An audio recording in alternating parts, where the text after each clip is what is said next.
What is up, guys, and welcome back to our Hull City Crew Mode, episode number 12. Today we've got 3 games: West Ham, Middlesbrough and Man City. The West Ham and Middlesbrough game are both at home at the KCOM Stadium, and then the Man City game is at the Etihad, which I'm currently at university. But anyway, first up with West Ham now. We actually won we won West Ham when we played them in the reverse fixture at the Olympic Stadium.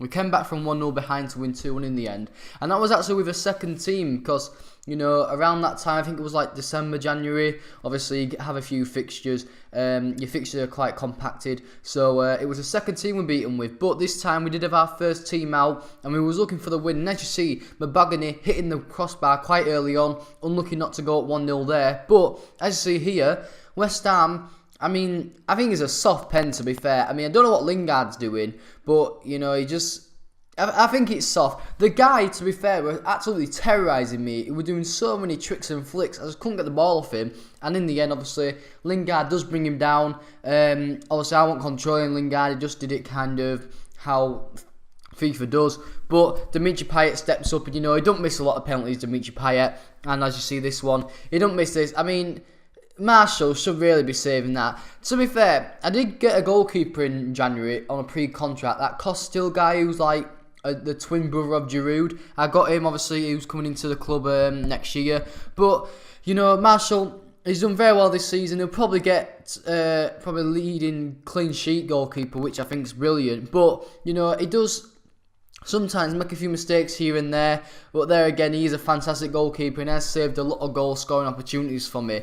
But, you know, in that circumstance, he should have really saved it. And again, I thought he should have really saved this shot from Payet again. So, obviously, Payet, you know, in the 54th minute, puts his side 2-0 up. I mean, defending-wise, absolutely rubbish. You know, there was no one over that right-hand side. No one kind of tracking Payet. And in the end, he finishes it off, makes it 2-0, and gets his 10th goal of the season. So 2 goals for him, 2 goals for West Ham. And, you know, I wasn't really in this game first half, and I was definitely not in it second half. They were running me riot. West Ham were all over me. And, I mean, again, we give away another penalty. This one, Michael Keane this time. Obviously, Munezia is injured at the moment. I think he's out for about a week or so more. But Payet went on the field at this point. He got subbed off, and it was Mark Noble that stepped up, and he actually missed a pen. We saved it in the end. So, you know, Marshall kind of, you know, doing himself a bit of justice, really. But, as you see as well, we're pushing for a goal, because I thought if we could get a goal, you know, we might actually be back into the game. But West Ham was still coming on the attack. They were still causing me pressure. They defended very, very well, to be fair. You know, a lot better than when we played them last time. They were superb. But we would actually get ourselves a goal quite late on in the 81st minute. As you see, Jesse Lingard, the assist leader, does get a good finish there. Should the goalkeeper be saving it? Probably so, I think. I mean, all the goals have been quite soft, really, and probably savable. But the main thing is it does go in. We do get a bit of luck and obviously get back into the game. So well done to Jesse Lingard for getting that goal. Adrian, like I said, should have saved it, but he gets his 5th goal of the season, and, you know, being our best player of the season so far. But, you know, it didn't really last for long. As you see, West Ham are coming again. Just this goal, it's just really bad defending from me. Straight up, you know, the last, I'd say, couple of games, I ain't defended well whatsoever. I mean, we lost 4-2 to Leicester last episode, and my defending was absolutely dreadful in that game. It was embarrassing. And again in this episode, look, he's just free in the middle of the box on the penalty area. No one's marking him. No one's closing him down. And Diafri Sacco in the 89th minute gets his 1st goal of the season, makes it 3-1 to West Ham, and gets them the 3 points. So, you know, a bit disappointing to go out like that. A bit disappointing to lose the game, but, you know, you got to lose games here and there. We didn't perform well, and West Ham deserved it. But I see the training session there, basically everyone went up a rating except from Odebaggio. Timon went up to 64, I think it was. Burke's now 62. My new, obviously, centre-back from the youth club, Lee, he's going up now. So, you know, it's looking good. These kind of youth players that I'm getting in are doing very well. Now, we probably won't see them grow to what I think they will be able to grow to. You know, I'm not really planning on going past the 3rd season with this crew mode. I mean, I think we're going to finish maybe Europa League, even Champions League with our 1st season this season. So, you know, we might be able to even win the league in our second or third season, and that's when obviously I stopped the career mode, because we've done it, you know, we've won the league. That was our main objective. I don't see the point in going on. Obviously it would be nice to win the Europa League or the Champions League, but you know, that will come. But you know, our main focus was onto Middlesbrough, and we actually went 1-0 down. Now I thought, you know, we pressured them quite a bit early on, we had a few chances, but you know, this goal, top class goal here, really nice movement, really nice passing, and as you see in the end, they make it 1-0. Martin Deroom, he gets his second goal of the season in the 39th minute, and makes it 1-0 to Middlesbrough just before half time. But they actually made it nearly worse than it already was. You know, they nearly went up 2-0. Marshall having to pull out a good save there, and luckily the referee blew the full half-time whistle. And then, you know, Middlesbrough pushing on. I was really surprised how well Middlesbrough were playing. I just didn't expect them to, you know, play this well. And I mean, this is a great goal here. That header is just superb from Nugent. It's just a brilliant header. I can't, you know, say all else. It's just you know, a great corner. He comes in near post. No one really closing him down with the marking, and he flicks it on. Somehow from that tight angle it goes in, and he only gets his first goal of the season. And to be fair, after thinking, well, you know, this game's basically over again. We're 2-0 down at home. Very disappointing. We had a few chances, but that was the game really. And obviously, as you see, we go out on a loss. Didn't actually nearly scored a third there, Middlesbrough, to end it, but luckily we just survived. And like I said, in the end we lose again. So, you know, 2-0 loss, losing by 2 goals again.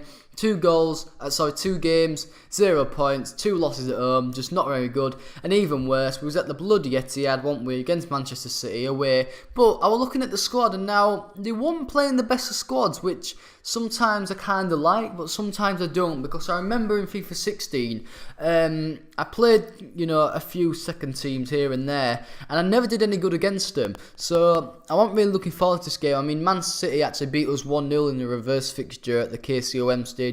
So, and there wasn't a lot of chance in that game actually. They just nicked a goal right before half time. It was Gundogan who got the header.